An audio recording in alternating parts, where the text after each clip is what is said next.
भारत और रूस के बीच अब सीधी ट्रेन चलाने पर विचार शुरू हो गया है। इस रेल कॉरिडोर के बनने से रूस तक भारत की सीधी पहुंच होगी। ये रेल मार्ग वैश्विक तनाव और समुद्री व्यापार मार्गों पर बढ़ते जोखिमों के बीच भारत के लिए व्यापारिक लाइफलाइन साबित होगा। अमेरिका, इजराइल और ईरान के बीच चल रहे युद्ध और समुद्री रास्तों पर बढ़ते खतरों के बीच रूस ने नया मास्टर प्लान तैयार किया है।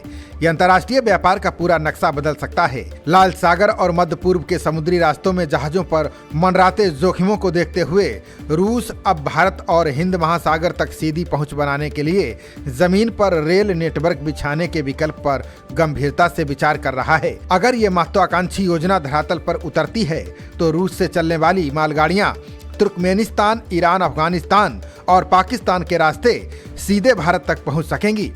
रूसी उप प्रधानमंत्री मरात सुखलियन ने कहा है कि बोस्फोरस और हॉर्मुज जलमरू मध्य से जुड़े जोखिमों को कम करने के लिए ये वैकल्पिक मार्ग बेहद जरूरी है। खुसलिन के अनुसार तुर्कमेनिस्तान, ईरान, अफगानिस्तान और पाकिस्तान के रास्ते हिंद महासागर तक पहुंचने वाले विकल्पों पर विचार किया जा रहा है। उन्होंने स्पष्ट किया कि भारत तक पहुंच प्रदान करने वाला कोई भी संभावित मार्ग रूस के लिए स्वीकार्य और रणनीतिक रूप से महत्वपूर्ण है। रूसी उप प्रधानमंत्री ने देश के निर्माण क्षेत्र को मजबूत करने के लिए दीर्घकालिक वित्तीय सहायता सुनिश्चित करने की जरूरत पर जोर दिया है।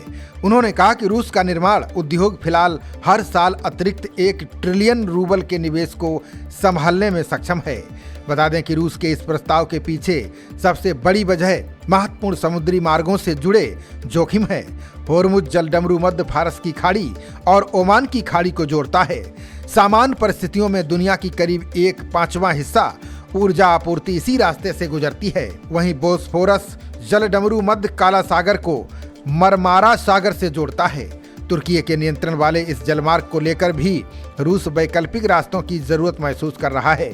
पिछले कुछ महीनों से ईरान द्वारा हॉर्मुज जलडमरू मध्य को बंद किए जाने से वैश्विक व्यापार प्रभावित हुआ है।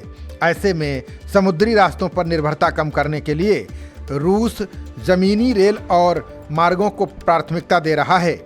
अगर ये प्रस्ताव भविष्य में वास्तविक रेल कॉरिडोर का रूप लेता है तो भारत और रूस के बीच जमीनी संपर्क का एक नया विकल्प बन सकता है।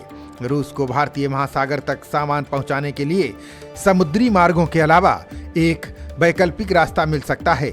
भारत के लिए भी इससे रूस और मध्य एशिया के देशों के साथ कनेक्टिविटी बढ़ने की संभावना होगी। खबरों का सिलसिला जारी रहेगा। देखते रहिए जनप्रवाद। नमस्कार।